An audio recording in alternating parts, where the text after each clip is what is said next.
Tuesdays is known as $2 Tuesdays at WagerTalk.com and SportsMemo.com, where you can get the hottest handicappers, best bet, or daily package for only $2.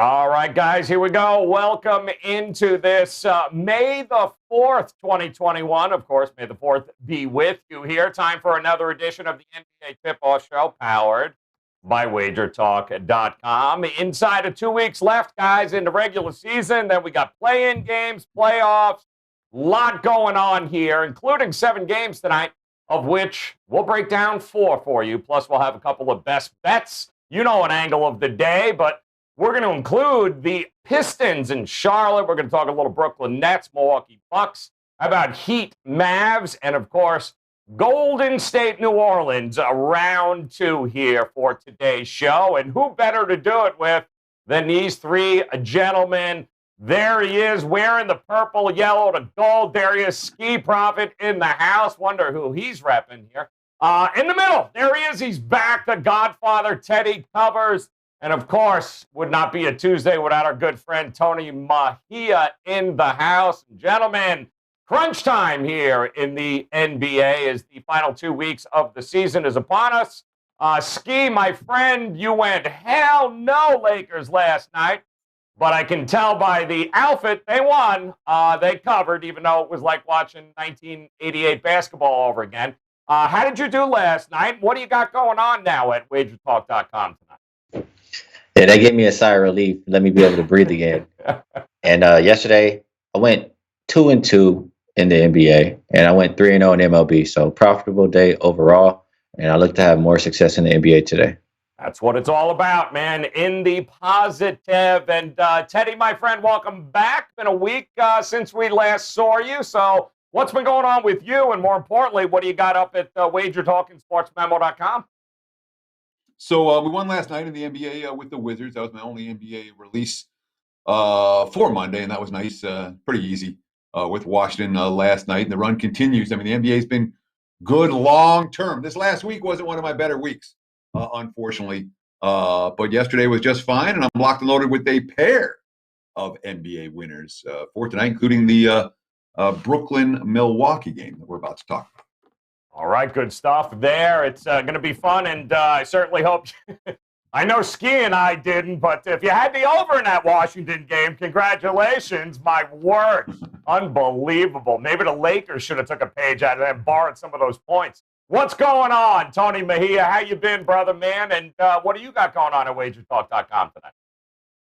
Well, I'll have plays up today. I'm going to give out a 4% play for everybody who's watching this. And in exchange, please follow me on Instagram because I have a bet with my daughter that I need to win. And my dad turned 85 yesterday, so I kind of swung, didn't release any bets except for clients who hit me up on Twitter through DM, and I said, go with the Wizards. So it was a winner there, but didn't actually release that. 8-2 on 5% plays for the season with those 5-1 run on 4% totals. And yeah, 8 games to go roughly for the league. So this is when it comes into crystal focus because everybody cares or everybody is ready to wrap up the season. So love this time of year. Yeah, it is a good time of year, guys. And did you say you need people to visit you on Instagram to win that bet against your daughter? Is that it? I need Instagram followers at Mahia Dinero. Absolutely. At Mahia Dinero. There you go. All right. Don't let my 12-year-old embarrass me. That's correct. They got to learn early. That's what it's all about. You got to teach them early. Don't mess with dad. Love it. All right, guys. We are going to start where we always start here, of course, with our Contrarian game of the day. We had yet another winner last night with the Atlanta Hawks there, as the public just love them some Portland Trailblazers.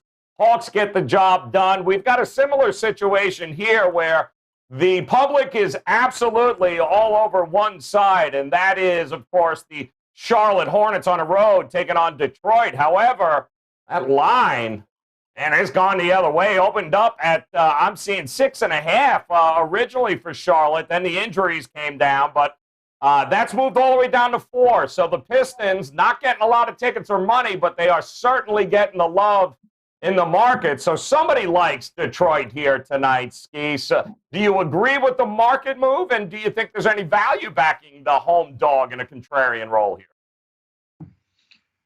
I don't agree. I mean, my initial thought is I don't want to really be laying right now with Charlotte, but I look at it, they're 6-1 as a real favorite. So why not lay with them? I don't like that Bridges is out though. He's been playing pretty well lately. What I'll say for Detroit is the guys I care about for their lineup, they're not playing. Jeremy Grant, Ellington, Plumlee, etc. So I won't be looking towards Detroit. I'll look towards the Charlotte team. Like how Tony mentioned, it's a time where some teams care. Some teams are looking to wrap it up. Charlotte is in the 8th spot. That's a team that cares. So that's a team that I would prefer to back. Good God, look at this list, Teddy. That's who's in, who's out. Good God, is there anybody? The guy in section 303 apparently is playing tonight for Detroit. Well, listen, I mean, it's not, look at those names: Bridges, Graham, Hayward, Cody Martin, PJ Washington. Any value do you see here with the home dog Detroit tonight, Teddy? Well, I mean, the Pistons came out last night and they laid an egg. Orlando was the more energetic team. Certainly after halftime, the Magic came out and just punched the Pistons right in the face. Detroit had no answers. And we haven't seen a lot out of the Pistons like that. The Pistons they've been a good character team, even though they're a bad team and they're missing, all kinds of guys. The quote after the game from Dwayne Casey stood out to me a little bit. I guess young guys think you don't have to come out and compete every night. We're not talented enough across the board to not come out and play hard. So I wouldn't be surprised if Detroit comes to play this evening. My initial lean was absolutely toward Charlotte. I think they're a bet-on team. I think they got punched in the face. I've watched both of the Hornets games since they got LaMelo Ball and Malik Monk back. In the first game, I mean, they look great. I'm like, wow, this is bet on all the way. And I bet on them the next game. They laid an egg against Miami. And the Heat were the better, more physical team. Charlotte looked very young that night. This is their bounce back game, but they're missing a bunch of guys. I'm going to lean Hornets, but it's going to stay in the lean category for me, even with the pro Piston or that quote from Casey that makes me think the Pistons are going to come out and bring a little something tonight. Yeah, I mean, 3 in a row that they've lost here. They also lost to Charlotte back on May 1st there, Tony. But it was funny because last night it was the Magic reserves that ran them over pretty much. It was the bench that crushed Detroit. So do you anticipate a little something extra here for the home dog tonight in a contrarian role? Oh, it was an awful loss because you're playing G Leaguers with the Magic based on who they're trotting out there right now. And as far as this game, it's a no touch for me because, you're relying on LaMelo Ball and Malik Monk to team up with Terry Rozier, given who everybody else that's out. No Bridges, no Washington, no Martin twins. It's really a perimeter-oriented team. I guess Cody Zeller is going to get a lot of time. This is probably a game where I'll lean on DFS-wise because there's some guys that normally wouldn't get major minutes that will. For the Pistons, we've seen Frank Jackson really step up of late, Isaiah Stewart. So, one of those games where it'll probably be up for grabs in the fourth quarter, and I want no part of it. I'll take the DFS angle. Maybe it'll be a game because of how many players are out for both teams that will go over because guys aren't locking in on defense or fouling or doing that. But certainly on the side, I want no part of it. Yeah, let me just double check on those injuries once again. I am seeing I just saw it, Joe. Reasons. I just found it. Personal reasons, right, for PJ Washington? Yeah. Devontae Graham too, Miles Bridges. So I mean, it's wow. Yeah. I mean, Charlotte pulls this off. It's a good win for them. The good news is I think reinforcements are coming. Hayward is soon. At least they hope to be getting him back soon. So we'll see how that works out for them here. But that is our contrarian side in game tonight, guys. The Pistons at home getting 4 against the Charlotte Hornets. Of course, we're going to move on to one of our featured games and a game that many people have interest in here tonight. Could be a preview of what we're going to see a little bit later on in the Eastern Conference playoffs. How about the Nets taking on the Bucks here, guys? And we're looking at a Brooklyn team that it's pretty much been 2 for Milwaukee. It's pretty solid across the board. The total 242s pretty much. So a little bump there. For the most part, Teddy, this has stayed exactly how it is opened here. So another battle. We just watched this, right? 3-point win by Milwaukee. What do you think we're going to see tonight in this one? I think we're going to see another close game. I would be surprised to see either one of these teams take over the contest. And whenever you talk about a competitive close game, in general, I tend to think towards underdogs. And certainly when you look at some of the post-game quotes from Brooklyn, and especially the way, you don't always worry about how the coach is viewing the game. But I thought Steve Nash's quotes were worth mentioning here. Nash talking about this this back-to-back against Milwaukee being, quote, a great rehearsal for the postseason. And he made it, we talked about how in some of these meetings we worry about some of the teams might be leaving something on the sidelines. Their opponents don't have film on it. Nash, quote, "We're still growing. We're still trying to get there, let alone start hiding things. We're not going to hide anything." My impression is that Brooklyn's coming to play.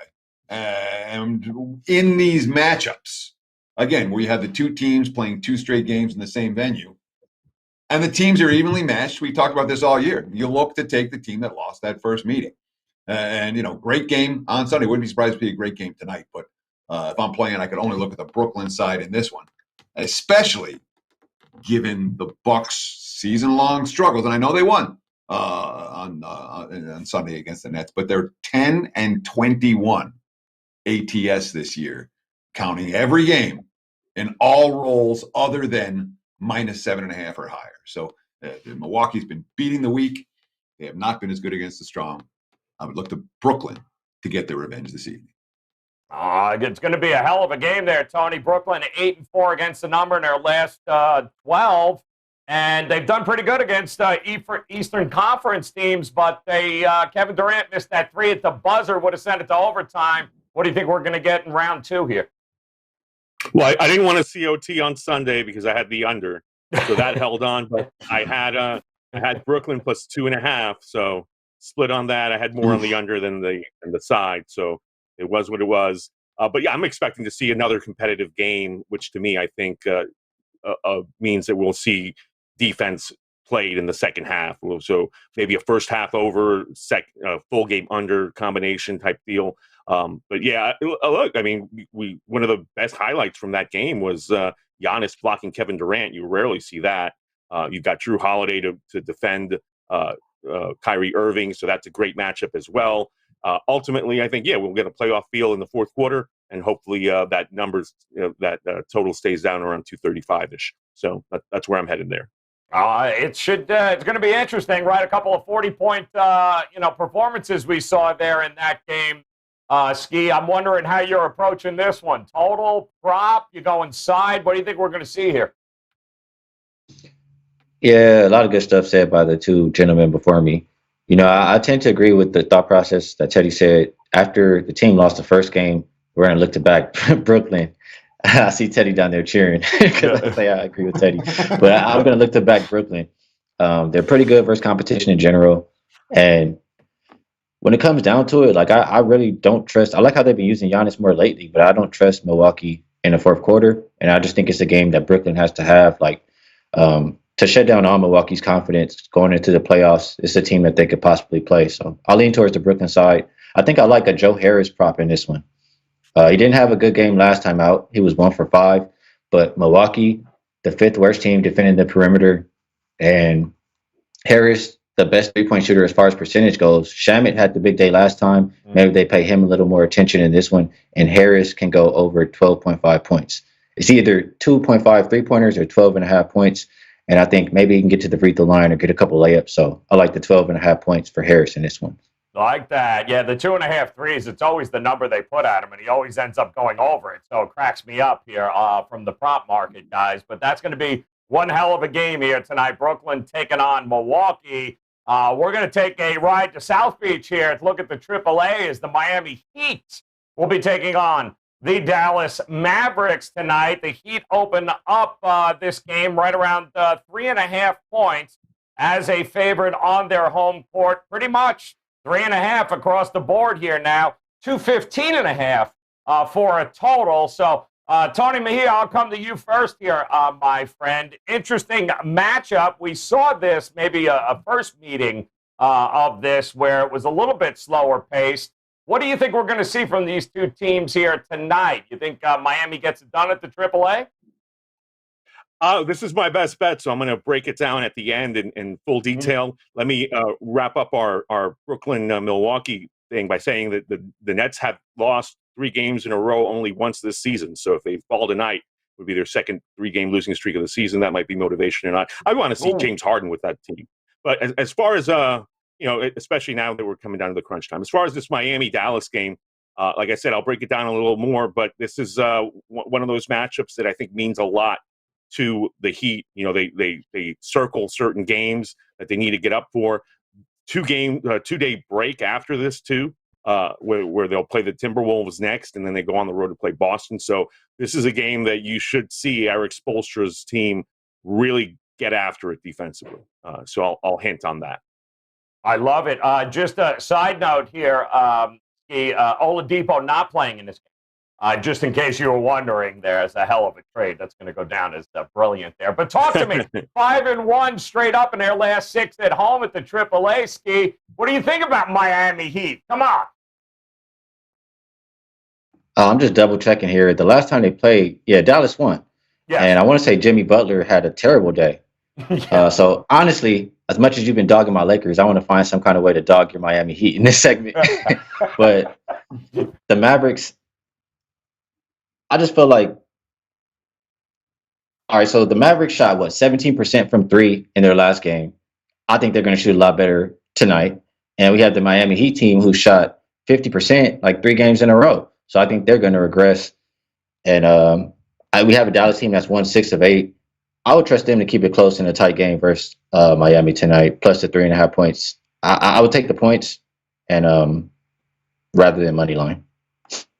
I want to, Teddy. Let me ask you from a total perspective in this game, because we watched them win the first game, but this just feels like we're not going to get nearly as many points as some people might think here. Do you think we're going to see points and points, or we think a little slower paced defensive battle tonight?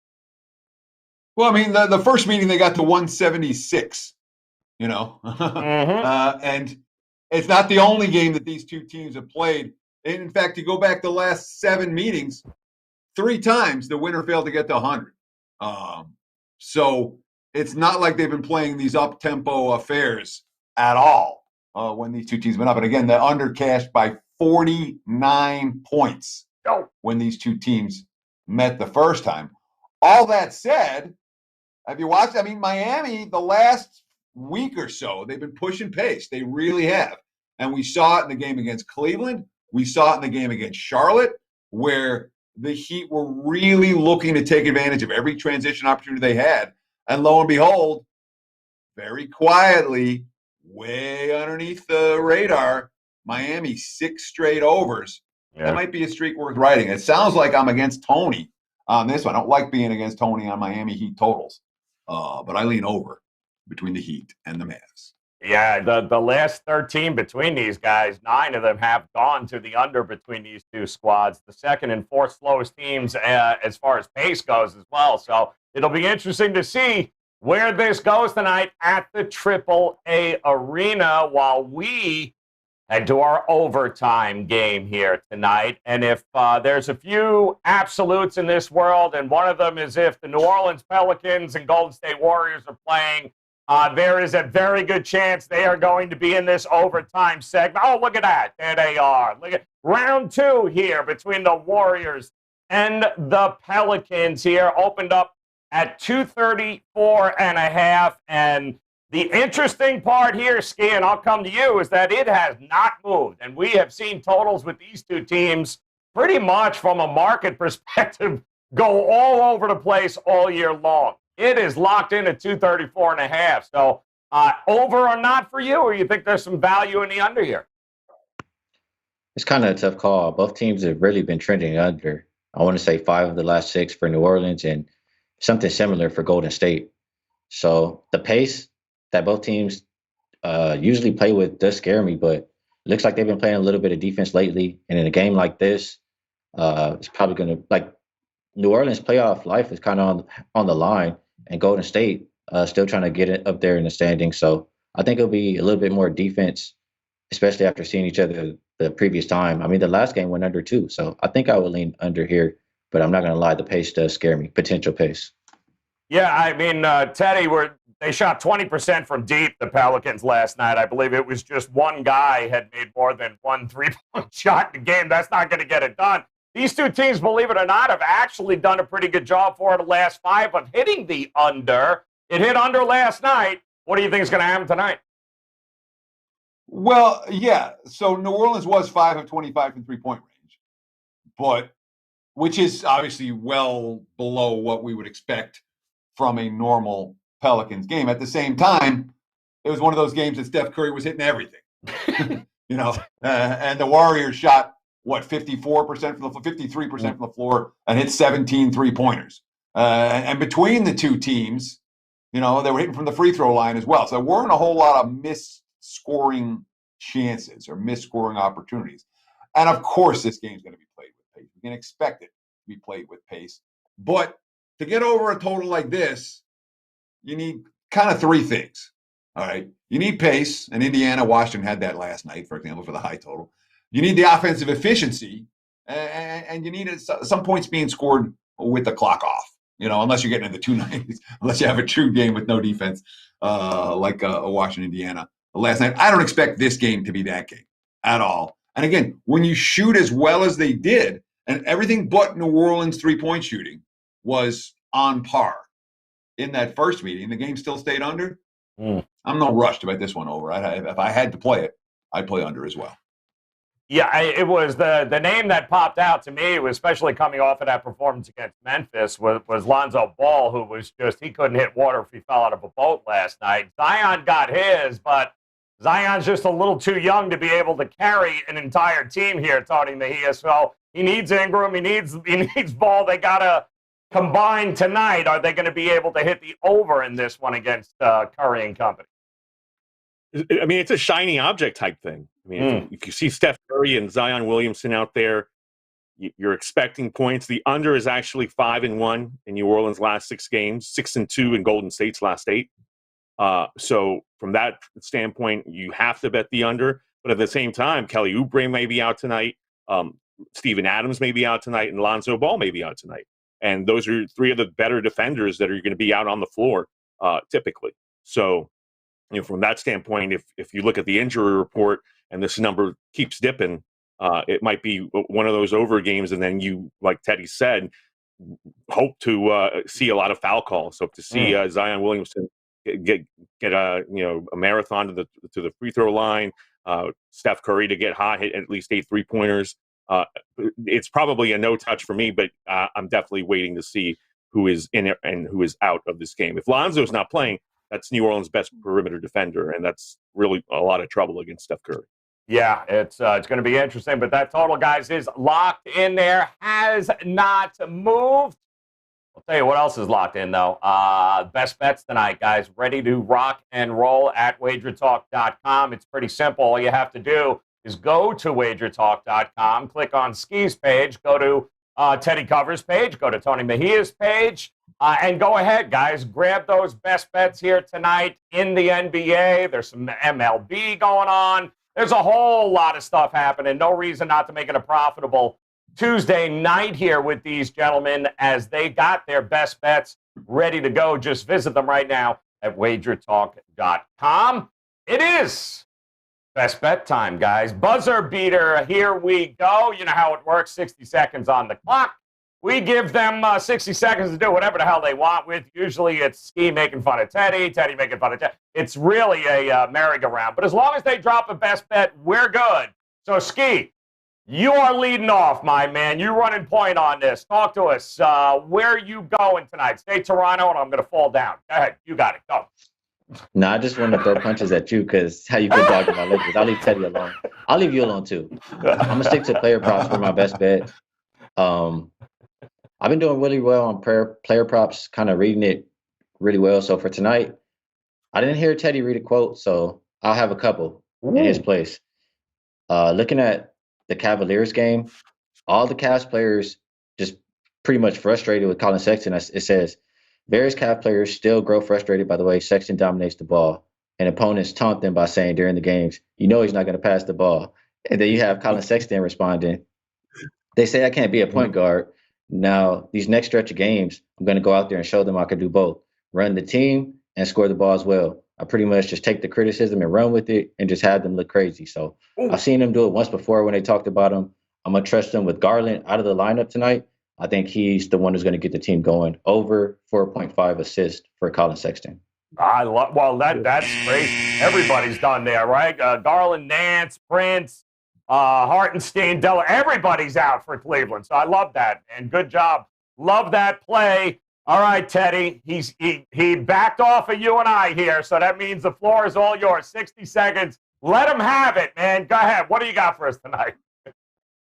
So I read a Steve Nash quote when I talk about Brooklyn, Milwaukee. I thought I'd give you at least one, Ski. It wasn't a long one, but it was a quote nonetheless. And I love that play. That type of info that Ski just gave you, where you're reading one article from one source. It's not mainstream. It's not everywhere. But that one bit of work, getting that one player's quote, that's how you make money. I'm going to bet that Sexton over 4.5 assists based on that quote and on what Ski was talking about. Let's talk about the Clippers and the Raptors in the 25 seconds I have remaining. And look, I'll give Toronto a boatload of credit. They played a good game against the Lakers. They got the Lakers at the right time, et cetera, et cetera. No Trent tonight, no Anunoby tonight. Boucher's still out. I think the Clips, with Beverly back on the floor off multiple losses in a row, this is chalk worth laying. It really is. I think I smell a blowout. Give me the Clips minus the spot. Wow, man, that's not. It is in the air, Teddy. I'm not gonna lie to you, man. There is blowout in the air, people. My goodness. All right, Toronto Clippers. There, guys, getting ready for the late game. Can one LA team beat the Toronto Raptors this week? Tony Mejia, brother, you got it, man. 60 seconds. Talk to us and make sure you drop your Instagram handle, too, so we make sure you win the bet against your daughter. Go ahead. You got it. Thank you. Mejia Dinero on IG. Well, I don't bring a lot to the table because I hate taking pictures, but I will eventually prop up that content. Also going to say that I'm stealing that Ski prop. Absolutely. That's fantastic. The number's great, 4.5. Garland's out, so sign me up for Colin Sexton, even though he doesn't pass. And I really love the Miami Heat. I'm giving it to everybody. This is a 4% play for my clients, so just take it as a freebie because I didn't do much prep. Look, this is why I love Miami so much tonight. Look who Dallas has played over the last 2 games. They played a team in Sacramento that doesn't play any defense, and they played the Washington Wizards, who was a fantastic game, but they go up and down. Now they're going to play a Miami team that their first meeting, it was a really tight game. And Kristaps Porzingis is out. Tim Hardaway Jr. may not play. I'm not really interested in the pace because I think it can be high scoring because the Heat have gone on an overrun. But I just think Miami wins comfortably. So give me Miami. Yeah, that was an impressive win with Charlotte. Jimmy Butler only took 8 shots, and they still won by double digits. All right, guys, I am sure somewhere along the line we have got an angle of the day, courtesy of our good friend John Ryan. And let's check it out here, guys. Of course, you can catch John Ryan over at sportsmemo.com, guys. The betting angle today says that we want to bet the over with a losing record road team. We want that road team coming off 2 or more consecutive wins. We want the total between 220 and 229.5. If that happens, well, 62 and 32 to the over, that's 66% over the last 5 seasons. Oh, yeah, one more. If the road team is favored, the over, like an ATM machine, he says, 19-6-1, 77% over the last 5 seasons. The side, 22-4 straight up, 20-6 against the spread, 77% when you add it all up. Take the damn over in the Sacramento Kings versus OKC Thunder matchup here tonight. And that is at 8 p.m. Eastern time. He also wants you to know Kings 43-17-1 to the over when the total has been 220 to 229.5 in games played over the last 2 seasons. That is the over sweet spot for the Sacramento Kings. Good stuff, John Ryan. Thank you very much. Let's see what our friends from the Gold Sheet have in store for us tonight. Oh, good God. Toronto Raptors, man, look at that. What's the matter, Gold Sheet? You don't smell that? That's a damn blowout. What is wrong with you? 9.5 points here is what they'll be taking. Our friends at the Gold Sheet, of course, you can read this entire write-up for yourself and make the decision by heading over to Twitter and make sure you are following us at WagerTalk. All the Gold Sheet plays of the days on the shows, guys, are posted there. All right, to recap it once again for you, let's take a look here at what we've got tonight, best bet-wise. Ski. I think we all, as he was done saying it, we all hit submit there. I think we all played it. Colin Session over 4.5 assists for Cleveland. We've got Teddy going. He smells the blowout, 9.5 taking the clip. We got Tony Mejia loving the Heat against Dallas at home with the 3.5. The Gold Sheet does like the Raptors. Our contrarian side would be the Detroit Pistons at home getting 4 points against the Charlotte Hornets. And, of course, the over with the Sacramento OKC game, courtesy of our friend John Ryan and his angle of the day over at sportsmemo.com. Talking about 10 pounds of shit in a 5-pound bag. We just did it, guys. Way to go. Make sure that you are head over to WagerTalk.com and get Ski's best bets, the rest of his card, as well as Teddy and Tony Mejia. Guys, they are locked and loaded right now. Visit their pages at WagerTalk.com. Hit that bell in the upper right-hand corner and come back and join us again tomorrow for the Wednesday edition of the NBA Tip-Off Show. In the meantime, guys, best of luck with your plays tonight. We'll talk to you again tomorrow.